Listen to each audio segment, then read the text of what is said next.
Hello mes amis, d'ici José Luavita. Aujourd'hui, je vais continuer cette vidéo de la dernière fois. Ça veut dire dans le même sens du travail à la maison. Ces vidéos, c'est sur le travail à la maison, optimiser notre travail à la maison, nos projets. Mais cette fois, je vais plutôt parler de la routine. Parce qu'on m'a demandé, alors oui, ok, établir un bureau, c'est bien, mais comment est-ce qu'on crée vraiment cette routine?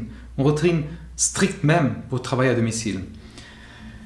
Alors, quand on travaille à domicile, il faut avoir une certaine structure. Structurer les journées, par exemple, et ça aide à devenir plus productif.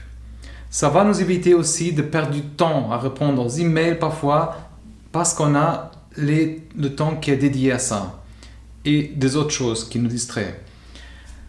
Alors, par exemple, si on a du support au client à distance, ça vraiment, on a besoin de certaines heures qui sont bloquées pour ça. Ça veut dire, si on a cette routine, ça va aussi indiquer à nos collègues quand on est disponible ou pas. Alors, on va voir alors comment faire tout ça. Définir des heures, par exemple, spécifiques pour les pauses. Déjà ça, c'est important. Si on travaille déjà à domicile, on sait à quel point parfois c'est facile de laisser entraîner par le temps, par notre travail. Dès qu'on se réveille, par exemple, on prépare une tasse de café au lieu de faire des exercices parfois 10 minutes ou 15. Non, on va préparer un café, on va s'asseoir, on va commencer à travailler. Ça veut dire notre corps, il vient de se réveiller. On n'a pas encore se réveillé physiquement, mais on est déjà en train de s'asseoir. Et après, on se rend compte, c'est déjà l'après-midi, 2-3 heures l'après-midi à un moment donné. Et vraiment, c'est une journée hyper cassante pour nous. Ça fait mal à notre corps, à notre esprit. Vraiment, on peut faire ça une fois, ça a vraiment quelque chose de super important à régler qui nous donne beaucoup de temps. Mais c'est une fois. Alors, il faut vraiment se lever de temps en temps. Il faut faire un peu d'exercice, 10 minutes entre deux. D'abord, avant de commencer. Alors, quand on travaille à la maison, c'est important de fixer des heures précises pour les pauses. Ça nous aide à vraiment être concentrés sur nos tâches. Garantir nos pauses sont productives et ça va nous aider à ressourcer. Si on n'arrive pas à le faire, il faut mettre un timer, quelque chose qui va nous rappeler de prendre une courte pause après, ou une certaine heure, par exemple après une heure de travail, faites au minimum 15 minutes, un truc comme ça. C'est intensif. Il faut aussi pas sauter les repas, une heure. Il faut vraiment avoir la faim, mais il faut s'entraîner à ça. Okay? Par exemple, on doit bloquer ces périodes de travail pendant lesquelles on est disponible aussi pour les autres membres d'équipe.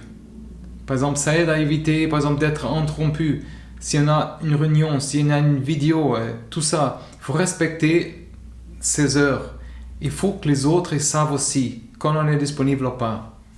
Alors, discutez avec votre superviseur si jamais, avec les autres collègues, trouvez vraiment un moyen de faire savoir quand vous êtes disponible ou pas. Okay? Et aussi, c'est de planifier pendant les pauses des activités. Par exemple, ça nous donne aussi un sentiment de motivation. Par exemple, quand ça arrive à la pause, je bois un peu de thé, je fais un peu d'exercice sur le vélo, d'appartement s'il faut, mais quelque chose, je vais téléphoner à quelqu'un privé, je dis privé par exemple, résoudre un petit truc pour moi, mais sortir, pas lire, par exemple sortir, faire autre chose qui n'est pas, par exemple si on est concentré sur un écran, il ne faut pas rester sur l'écran, ça veut dire faire autre chose complètement différent, par exemple aller regarder dans l'espace un peu, penser à une chose, appeler un ami, un truc comme ça. Alors, si on se lève quand même tôt, il faut vraiment faire d'abord l'exercice. Faire ces petits exercices 10 minutes pendant les pauses, par exemple. Réserver du temps, comme j'ai dit, pour appeler un ami, un truc comme ça. Et ça encourage vraiment à maintenir notre routine à domicile. Ça veut dire, important c'est aussi avoir les limites avec la famille pendant les heures de travail. C'est clair, vous êtes dans la maison et c'est difficile parfois de faire la différence entre temps de travail et temps passé avec les enfants, je sais, mais il faut vraiment que les autres membres de la famille, ils pensent que vous êtes disponible parce que vous êtes là, mais il faut faire comprendre que vous êtes en train de travailler. Ok? Communiquer, comme j'ai dit, avec les collègues, c'est vraiment une expérience pour beaucoup de gens, le travail à la maison. Il faut vraiment apprendre à gérer ces distractions. Ça, c'est le grand défi. Et se concentrer, vraiment. Et c'est pour ça que c'est important de communiquer avec le collègue quand vous êtes, pour que vous êtes dans la même onde. Ça veut dire quand vous êtes disponible, quand vous n'êtes pas disponible, quand vous avez une réunion ou pas, vous avez un calendrier, c'est comme au bureau, c'est la même chose. Il faut organiser ces réunions, vidéoconférences, et aussi organiser le matin, l'après-midi, ou la fin de journée, faire un point avec le collègue. Qu'est-ce qu'on a fait, qu'est-ce qu'on n'a pas fait, ou entre deux. Mais il faut que ça soit structuré. C'est facile parfois de se laisser entraîner dans un projet, par exemple, oublier les pauses, oublier le déjeuner. Mais c'est vraiment important pour rester productif. Okay? C'est aussi important de faire la pause en même temps que vos collègues. Par exemple, ça indique que, comme si vous étiez dans l'entreprise, ça indique que vous êtes synchronisé avec eux. Éloigné du bureau, par exemple, dans la pause aussi, aller boire un café comme au bureau, par exemple.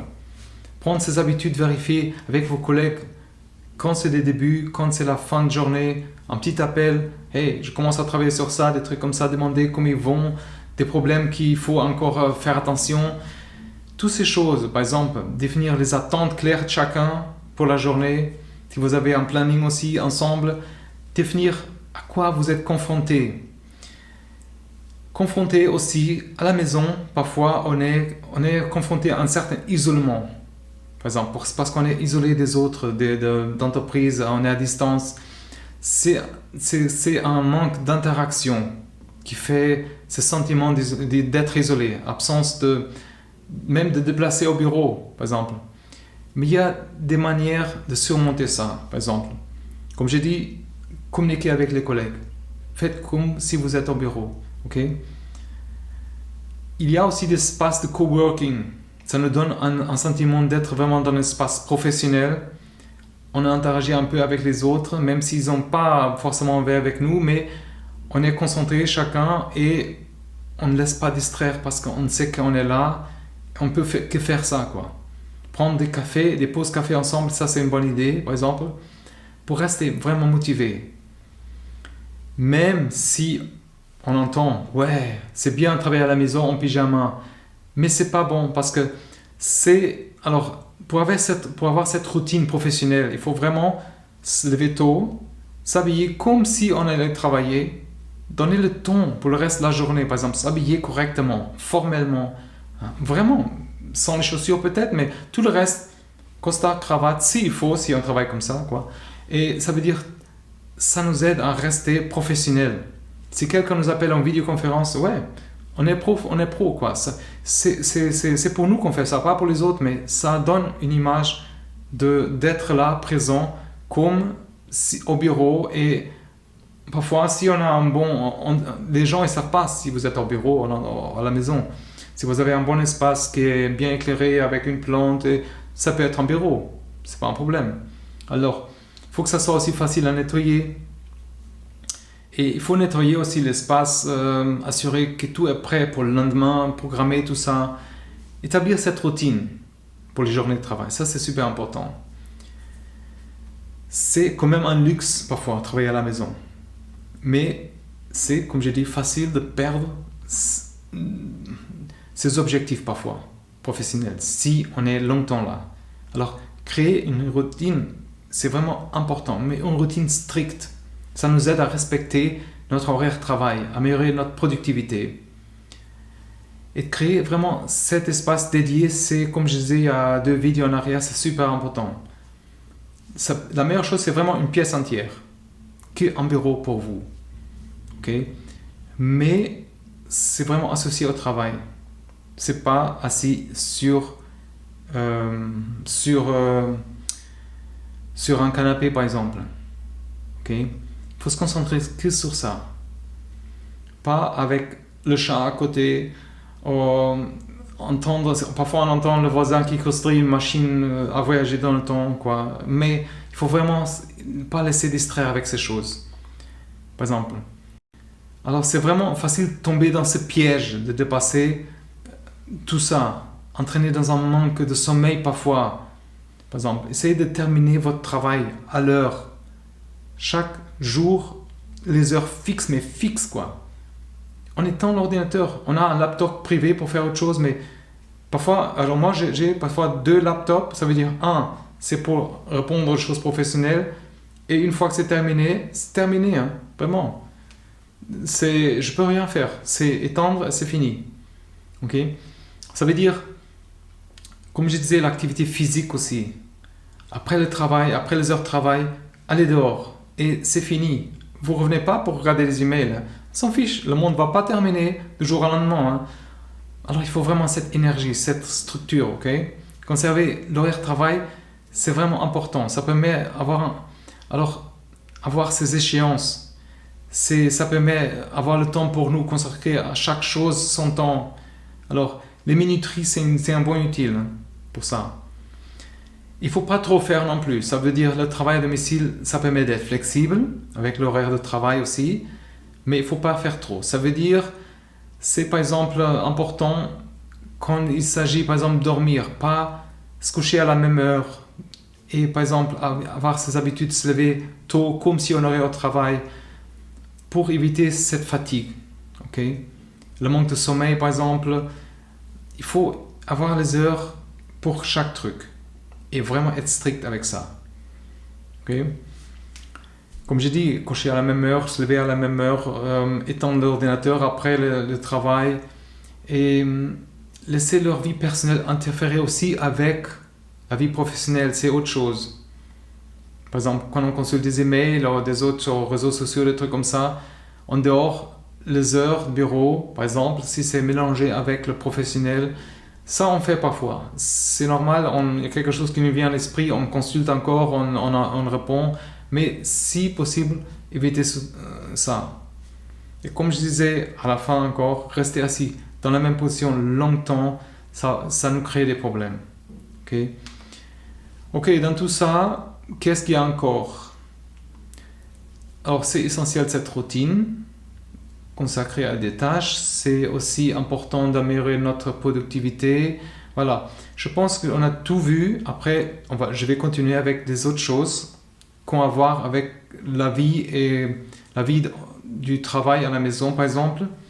Mais j'espère que ça vous a aidé. Laissez-moi un feedback. Vous pouvez vous abonner si vous n'êtes pas déjà abonné et aussi abonner à la newsletter en Luavita. Ça donne je vous envoie une fois par semaine des ressources pour créer, pour réfléchir à des choses. Mais dans les descriptions, il y a vraiment les ressources dédiées à ces propos. Ça veut dire au travail à domicile, j'ai un cours. Laissez-moi savoir et consultez ça et prenez soin de vous. À la prochaine.